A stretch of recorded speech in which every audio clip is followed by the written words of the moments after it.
नमस्कार। देखिए 21वीं सदी में जंग जमीन से ज्यादा हवा में लड़ी जाती है और इस लड़ाई में सबसे बड़ी ताकत होती है टेक्नोलॉजी।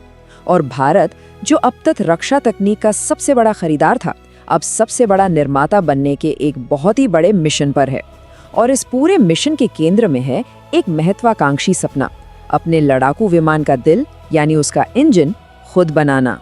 तो ये सवाल आज भारत की रणनीतिक सोच के बिल्कुल सेंटर में है, क्योंकि एक लड़ाकू विमान कितना भी मॉडर्न क्यों ना हो, अगर उसका दिल मतलब उसका इंजन किसी और देश का है, तो क्या उसे वाकई में आत्मनिर्भर कहा जा सकता है?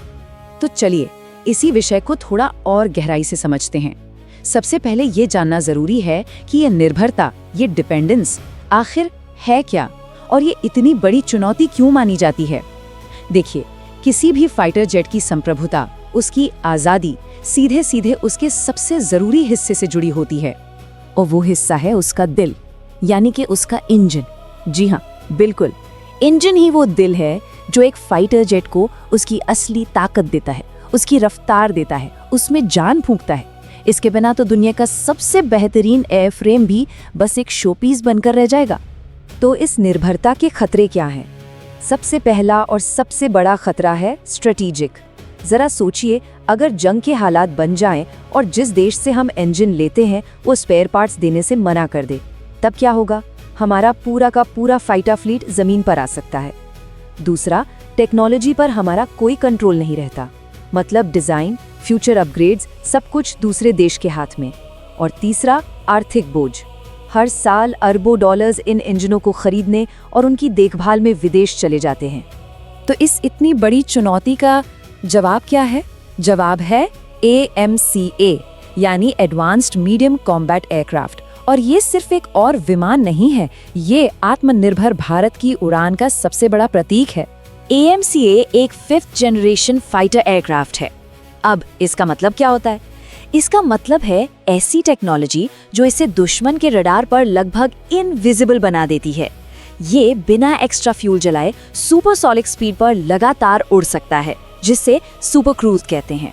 और इसके सेंसर्स वो इतने एडवांस्ड हैं कि पायलट को बैटलफील्ड की पूरी पिक्चर एक साथ मिल जाती है। और यहाँ एक बहुत दिलचस्प बात सामने आती है।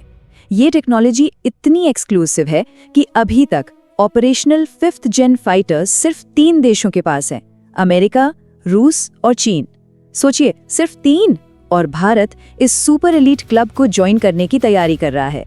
लेकिन AMCA प्रोजेक्ट का सबसे क्रांतिकारी हिस्सा इसका एयरफ्रेम या स्टेल्थ नहीं है, वो है इसका अपना स्वदेशी इंजन बनाने का प्लान। मतलब इस भविष्य के लड़ाकू विमान के लिए एक आत्मनिर्भर दिल तैयार करना। अब सरकार का प्लान बहुत प्रैक्टिकल है। इसको 2 स्टेप्स, 2 फेजेस में बांटा गया है। पहले फेज में AMCA Mark 1 में अमेरिका का GE414 इंजन इस्तेमाल किया जाएगा। ऐसा इसलिए ताकि विमान का डेवलपमेंट, उसका काम न रुके। लेकिन असली मंजिल, द रियल गोल, वो है AMCA Mark 2, जिसमें भारत का अपना बनाया हुआ एक पावरफुल 110 किलो न्यूटन थ्रस्ट वाला इंजन लगेगा। तो सवाल ये है कि ये स्वदेशी इंजन बनेगा कैसे? भारत इसे एक विदेशी पार्टनर के साथ मिलकर डेवलप करना चाहता है, लेकिन एक शर्त पर, और ये शर्त नॉन नेगोशिएबल है। शर्त ये है कि टेक्नोलॉजी का 100% ट्रांसफर यानी TOT और इंटेलेक्चुअल प्रॉपर्टी राइट्स, मतलब उस टेक्नोलॉजी के सारे अधिकार सिर्फ और सिर्फ भारत के पास रहेंगे। और इस रेस में सबसे आगे नाम आ रहा है फ्रांस की कंपनी सफ्रान का। रिपोर्ट्स कहती हैं कि फ्रांस वो क्रिटिकल कोर टेक्नोलॉजी ट्रांसफर करने के लिए तैयार है। ये कोर टेक्नोलॉजी जेट इंजन का वो राज है जिसे आज तक किसी भी देश ने दूसरे देश के साथ शेयर नहीं किया है। अगर ये होता है तो ये एक हिस्टोरिकल डील होगी। पर अब सवाल ये उठता है, आखिर एक जेट इंजन बनाना इतना मुश्किल क्यों है? क्यों दुनिया के गिने चुने देश ही ये कमाल कर पाए हैं? चलिए अब इसकी इंजीनियरिंग की सबसे बड़ी चुनौतियों को समझते हैं। स्क्रीन पर ये नंबर देखिए, 1600 डिग्री सेल्सियस, 1600 डिग्री सेल्सियस। ये वो टेम्परेचर है जो इंजन के बिल्कुल अंदर उसके कोर में पैदा होता है। ये इतना ज्यादा गर्म है कि ये स्टील को भी मोम की तरह पिघला सकता है। तो इतनी अविश्वसनीय गर्मी को झेलने के लिए क्या किया जाता है? जवाब है सिंगल क्रिस्टल ब्लेड्स। ये कोई आम मेटल के टुकड़े नहीं हैं। इन्हें लिटरली एक एक सिंगल क्रिस्टल से लैब में उगाया जाता है। ऐसा इसलिए ताकि ये बिना टूटे या पिघले उस एक्सट्रीम हीट और प्रेशर को बर्दाश्त कर सके। ये मटेरियल साइंस की सबसे बड़ी उपलब्धियों में से एक है। तो हम 3 बड़ी टेक्निकल रुकावटों की बात कर सकते हैं। पहला, मेटलर्जी, यानी वो खास मेटल एलॉयज और ब्लेड्स बनाना जो इतनी गर्मी सह सके। दूसरा, थ्रस्ट टू वेट रेशो, यानी इंजन इतना हल्का हो कि प्लेन पर बोझ ना बने, लेकिन इतना पावरफुल हो कि उसे सुपरसोनिक स्पीड दे सके।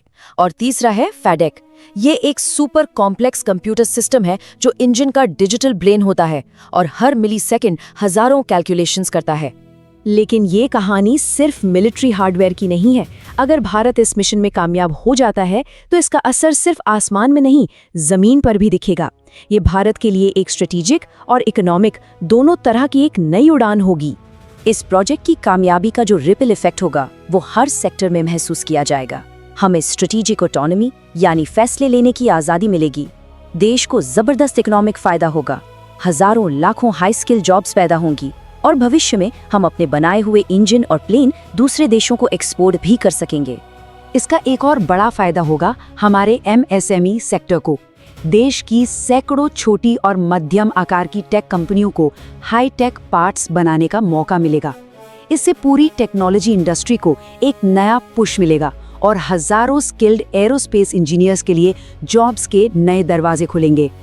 अब इस पूरे मिशन को जियोपॉलिटिकल कॉन्टेक्स्ट में, यानी पड़ोसी देशों के संदर्भ में देखना भी जरूरी है। देखिए, चीन अपना 5th जनरेशन फाइटर J-20 पहले ही डिप्लॉय कर चुका है।